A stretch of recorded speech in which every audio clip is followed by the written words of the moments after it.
This is a video in our event management video series on YouTube West. The episodes that you'll encounter in this will cover, at minimum, an introduction to myself and the purpose of the video, a video on understanding your event, a video on preparing for your event, a video on staff and how to use them, a video on location preparation, a video on the event itself, what to do the day that it happens or days that it happens. Another episode will be what we call a after event analysis to see what you can do to improve for the following year. And lastly, there'll be an episode on my background so that you can check up on me and see what you think and if it's worth your time. This video series is designed to help the novice, the professional, or any person working on events out in public to reinforce some good ideas and at least other ideas if they hadn't considered them. One thing I might suggest is that you need a lot of patience to do events out in public. And this video series is going to test that patience. Now, one thing I've learned is that not everything's going to work at your pace. It works at the pace of the public. And sometimes the public just isn't as fast as you think they are or you think you might be. And regardless of where we sit in the universe, that's the biggest problem that we have when doing events, is understanding that every event that we do isn't about us. It's never about us. It's not about what I want. It's about what you're going to present for the public. I hope you enjoy this series. Thank you. As part of our introduction, I'd like to discuss what the future episodes that you can look forward to will be like. One of them will be called Understanding Your Event. And what that means is that you may be involved in one event a year, or you may be part of a team that does 25, 30, 40 events a year, or maybe even 100 events a year. Regardless of the number of events that you do a year, treat each one as its own entity. And that's what I mean by understanding your event. When you get to that event, you have to understand the crowd that you're going to face, the location that you're going to face, the people that you're going to work with, the people you're going to interact with, the weather that's involved. And this is all part of understanding your event. And that's what you're going to find in that episode. Another episode will focus on preparing for your event. This means how far out do you have to get involved, depending on your position, to prepare for your event. Now, if I'm the volunteer coordinator, I may not have to get involved too far out in advance. My biggest job will probably come the day of the event. But if I'm the event manager, I may start planning for my event 364 days before the event and start again 2 days after it's over, because there's that much preparation involved. Some events will take more preparation, and the more people or performers or locations or things that you add into your event that you're involved with are going to make a difference. So that's what we mean by understanding your event and preparing for it. Now, another episode is going to involve in your preparing for your event plan. In other words, your book, not your computer, your book. Because you cannot carry a laptop around with you while you're doing your event. Yes, you can carry a phone, but that's not as helpful as you think it is, because you cannot be sitting there staring at your phone looking for little mini notes all the time while your event's going on.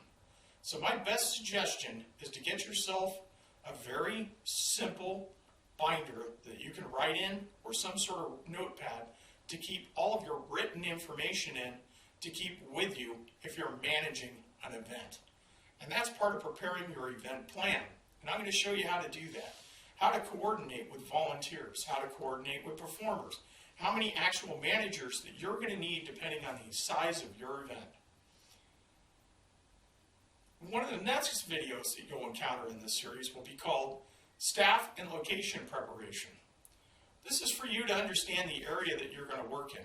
You can't assign vendor spaces for an event if you don't know what the location looks like.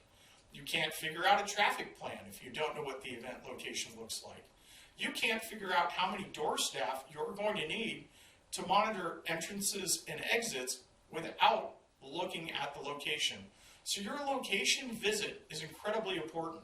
And remember, just because you did an event at that location last year doesn't mean that it's going to work the same way it did this year.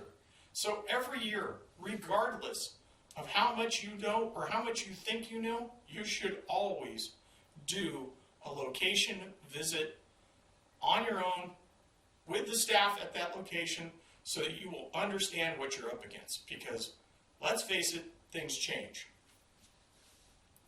Another episode we'll be doing will be on the event itself, the day of the event, and how to move through that event, depending on your position. And we'll discuss multiple positions: an event manager's position, a stage manager's position, a first aid responder's position, maybe even the ticket or a vendor or volunteer position. And those will all be covered in the videos. Next, after the event is over, we're going to talk to you about how to do an after-event analysis so that what went wrong isn't left to chance 10 months later when you're planning again for your next event. You should do that immediately after it's over. As soon as you wake up the next day, you should take all the reports on all the items that went right and went wrong, and we'll look at those to do an after-event analysis to show you ways that you can improve your event and keep your event going if that's your wish. And lastly, a point I want to make, and this is very, very, very clear in this series. The event videos that you see are not judged or judgmental in any way. I don't care who you are, where you're from, what your plan is, what your event is. It's not my position to tell you what to think or what to do. What it is to give you ideas to help you improve your event. Now, even though I'll be presenting a more fuller background information video at the end, I wanted to give you a rough idea up front and in the introduction of why it is I think I can help you at your event. I grew up in a film household, television and radio. Both my parents were broadcast majors. They learned and worked their way through radio and television in the days of the 60s and 70s when color TV was coming into its own and the world was making a change towards videotape. They saw a lot of things. And as a child, I was lucky enough to go with my father to ABC Television, San Francisco, and at Marine World Africa USA in Redwood City, California, where he worked, and was able to view how he worked. But I was pretty young, so I didn't quite understand everything that was going on.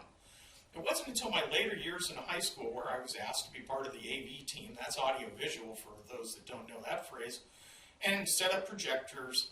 Pretty soon I was setting up staging.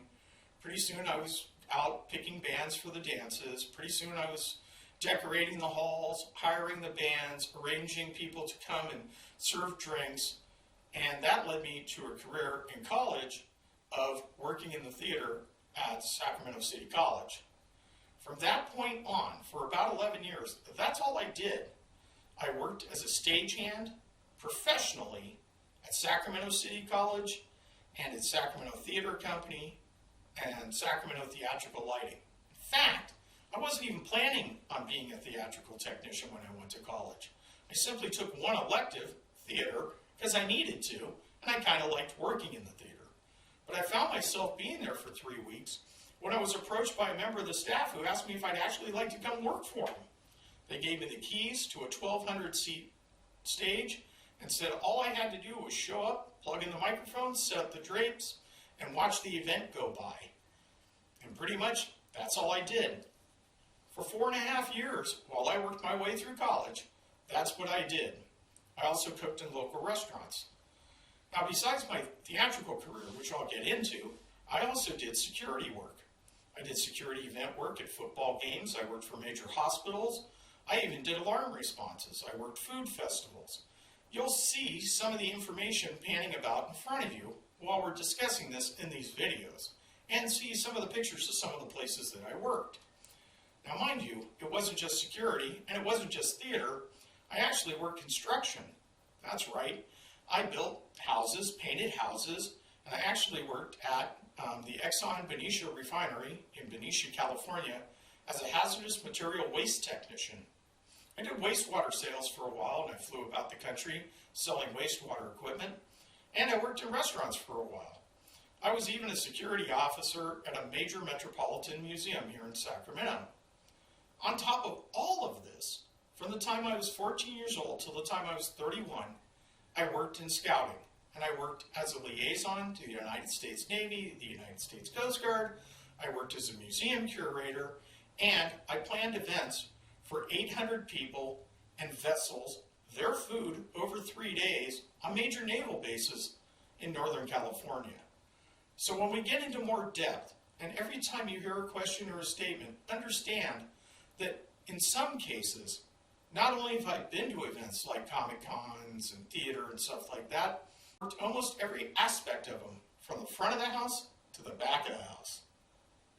This information could come in handy to you, and that's why I came up with this video, was after starting my videos this year and filming events for almost 2 years now, and going to events all my life, I've realized that there are some major holes in some of the events that are going on around me. And I think it's very important that we get people weaned off the internet and back out to these events. And I'm thinking there could be some information in here that might save you some trouble, might save you some time, and might help you get your event going. And that's why I'm doing these videos. I'm Robert West, and you'll be hearing more from me